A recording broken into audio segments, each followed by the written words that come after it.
নিস্তেজ পড়ে আছে তোফাজ্জল হোসেনের মরদেহ। চোর সন্দেহে প্রাণ হারালেন এক সময়ের মেধাবী এই শিক্ষার্থী। মোবাইল চোর সন্দেহে বুধবার সন্ধ্যায় ঢাকা বিশ্ববিদ্যালয়ের ফজলুল হক হল থেকে তোফাজ্জলকে আটক করে শিক্ষার্থীরা। নিয়ে যাওয়া হয় গেস্ট রুমে। সেখানে প্রথম দফায় মারধর করা হয়।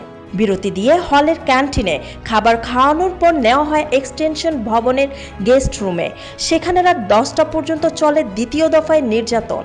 অর্ধশত শিক্ষার্থীর মারধরে নিস্তেজ হয়ে পড়লে আহত তোফাজ্জলকে নেওয়া হয় শাহবাগ থানায়।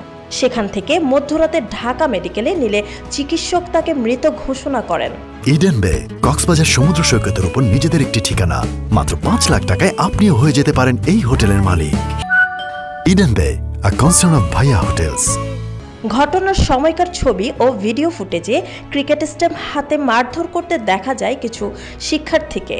তবে নিজেদের দায় অস্বীকার করে তারা বলেন, মোবাইল ফোন চুরি করায় জুনিয়ররা তাকে আটক করেছিল, পরে তাকে থানায় নেওয়া হয়।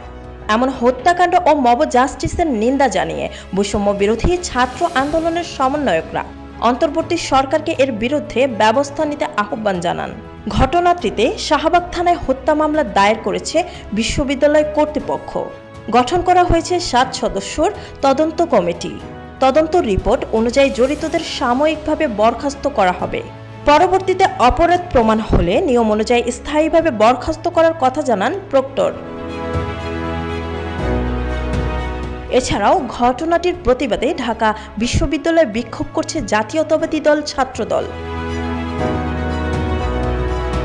বরিশাল বিএম কলেজ থেকে অ্যাকাউন্টিংয়ে মাস্টার্স সম্পন্ন করেছেন বরগুনায় পাথরঘাটা উপজেলার বাসিন্দা তোফাজ্জল হোসেন। সড়ক দুর্ঘটনায় 8 বছর আগে মারা যান বাবা। লিভার ক্যান্সারে মা মারা যান 5 বছর হলো। একমাত্র ভাইকেও হারান এবছরই। এরপরেই মানসিকভাবে পুরোপুরি বিপর্যস্ত হয়ে পড়েন তোফাজ্জল। শুরু হয় তার ভবঘুরে জীবন। কখনো গ্রামে, কখনো বা ঢাকায় চলতেন বিভিন্ন জনের কাছে হাত পেতে।